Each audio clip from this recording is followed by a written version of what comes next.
When I started teaching music in 2006, I thought it was going to be a breeze. It was for a while, and then I met 7-year-old Jake. I still remember him like it was yesterday. He had bright blue eyes, a speckling of freckles on his cheeks, and he had this large tuft of orange hair. I loved him. After a few months of teaching Jake, I started to notice something a little troubling. He wasn't learning. I spoke with his mother about it, and she merely said, "Don't worry about it. Jake has ADHD," and left it at that. That irritated me. I felt like his mother was using this as an excuse, and I didn't understand it. I continued to teach Jake for the next 3 years. He didn't learn much. During many of our lessons, I couldn't get a word in edgewise because he wanted to tell me about his day at school. Sometimes Jake would rock back and forth or drum his hands on the piano bench during lessons. Other times he simply could not sit, and so we would walk around the studio working on his flashcards. If he came in on a day where he forgot to take his medication, he would cry and throw a tantrum because all he wanted to do was run around and be outside. He physically could not sit still. I came to learn that this was not a matter of discipline. Jake honestly and truly had trouble sitting still and focusing. He was not a difficult child. He was a child with an attention disorder. There's a widespread fallacy going around that because children are medicated for ADHD, our whole society is over-medicated with lazy parents who don't want to do the work of raising a hyperactive child. A lot of the people who weigh in on this opinion believe that things like psychotherapy and medication are unnecessary for hyperactive children. Many of them believe that attention hyperactivity disorder is a myth or a made-up illness. These people aren't properly informed. I'm here to say that children and adults diagnosed with ADHD have a very real disorder that impacts their social skills, their careers, and their education. With the help of therapy and medical science, these children and adults have a better chance of learning to live with and manage their disorder. I'm speaking from a perspective of love and of secondhand experience. I have a daughter who's 2 years old, and her dad and his brother both have ADHD. I know that my daughter is more at risk for having the gene, so I keep updated with psychiatric journals and I do additional research to prepare myself in the event that my 2-year-old may one day be diagnosed. Because of my background with my loved ones and because of my background with teaching, I wouldn't call myself an expert per se, but I would certainly call myself well informed. You're here today because you or someone in your life may have ADHD. Perhaps you're a skeptic and you wonder if the disorder is real. Maybe you're questioning whether or not therapy and medication is the right option. I'm going to briefly discuss and debunk the myths associated with attention deficit disorder. I will back up these myths with testimony from real parents and children, along with concrete statistics and medical analysis. Let's first discuss the common, widely spread myth and rumor that ADHD is not real. The scientific evidence behind attention deficit disorder is practically overwhelming and spans decades. ADHD has recently been linked to changes in the production of the brain chemical dopamine. With a specific cause of this brain abnormality not being known, it is believed by the Center for Disease Control that genetics plays a large role in children that have ADHD. If ADHD was not real, the combined annual cost of research done on it would now estimate upwards of $31 billion annually. Let's talk about the functions of dopamine. Dr. Ananya Mandel, a writer and associate professor at Bengal Medical Education Service, lists the functions of the dopamine receptors in our brain.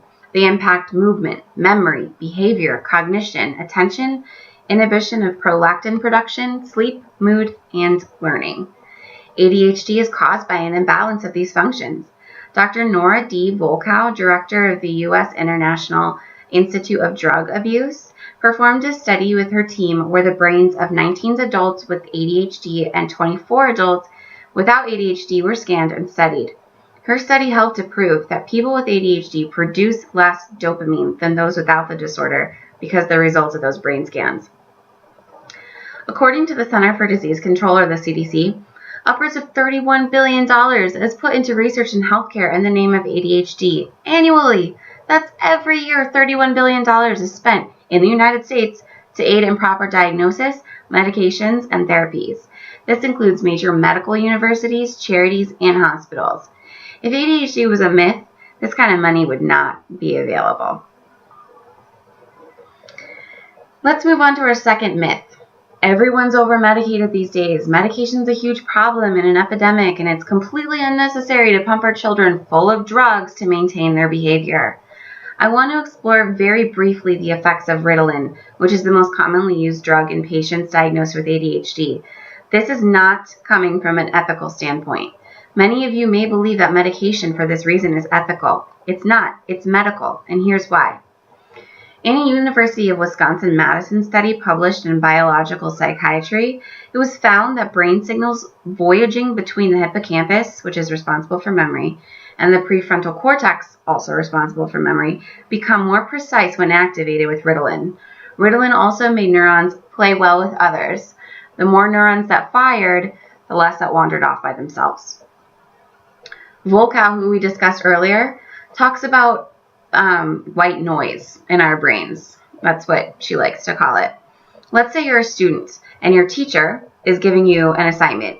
He's explaining it to you in great detail. Blah, blah, blah, blah. A normal person can focus on the teacher, even with random white noise going on in the background.